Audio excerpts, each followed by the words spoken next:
ৰাজ্যত খ্ৰীষ্টিয়ান মিছনেৰীৰ ভয়ানক জাল চলে বলে কৌশলে হিন্দু লোকক খ্ৰীষ্টান ধৰ্মলৈ ধৰ্মান্তৰিতৰ কুটকৌশল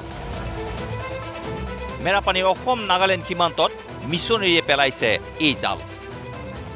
ধৰ্মান্তৰকৰণৰ অভিযোগক কেন্দ্ৰ কৰি তীব্ৰ বাদ বিবাদৰ সৃষ্টি হৈছে মেৰাপানীৰ অসম নাগালেণ্ড সীমান্তৰ এখন ভিতৰুৱা গাঁৱত খ্ৰীষ্টিয়ান মিছনেৰীয়ে সৰ্বসাধাৰণ লোকৰ মাজত প্ৰলোভনেৰে ধৰ্মান্তৰিত জাল পেলোৱাৰ অভিযোগ তুলি দুটা ফৈদত বিভক্ত হৈছে মেৰাপানী বেনেডিক পথাৰ নামৰ গাঁওখনৰ ৰাইজ শেহতীয়াকৈ গাঁওখনৰ মানুহ কেৰকেটা আৰু তেখেতৰ পৰিবাৰে খ্ৰীষ্টান ধৰ্ম গ্ৰহণ কৰাক লৈ জাঙুৰ খাই উঠিছে গাঁওখনৰ হিন্দু সমাজ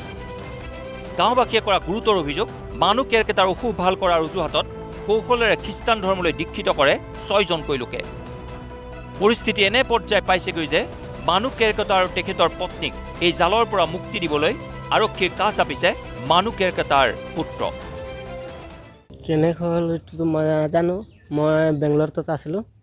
তো যেতিয়া মই শুনি পালোঁ ফোন দৰে তেতিয়া কৈছে আমি খ্ৰীষ্টান হ'লোঁ তাৰ মুৰ্গী বেমাৰ আছিলে কৈছিলে তো মুৰ্গী বেমাৰ আছিলে তাত বোলে গৈ বিনতি প্ৰাৰ্থনা কৰালে পিছত সিহঁতি বাপ্তিস্মা লৈ ল'ল তো আমাকো লৈ লওক কৈছিলে আমি ক'লোঁ আমি এইটো আগত যোনটো ধৰ্মত আছিলোঁ সেইটো ধৰ্মতে থাকিম ফুচলাই পিনি ধৰ্ম লোৱাইছে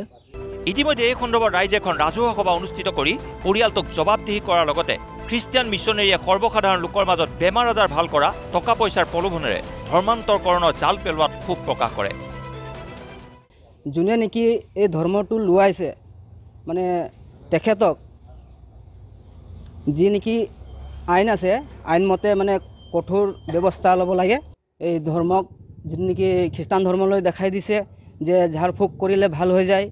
বা বেমাৰটো ভাল হৈ যায় এনেকুৱা দেখাই আৰু আমাৰ দাদাক নিছে এই ধৰ্মটোত ইতিমধ্যে মেৰাপানী থানাত 6জনকৈ খ্ৰীষ্টান ধৰ্মীয় লোকৰ বিৰুদ্ধে স্থানীয় ৰাইজে এজাহাৰ দাখিল কৰিছে এই ঘটনাই অঞ্চলটোৰ সাম্প্ৰদায়িক সম্প্ৰীতিত ব্যাঘাত জন্মৰ আশংকা প্ৰকাশ কৰিছে সচেতন মহলে মেৰাপানীৰ পৰা আলী হুছেইন নিউজ লাইভ।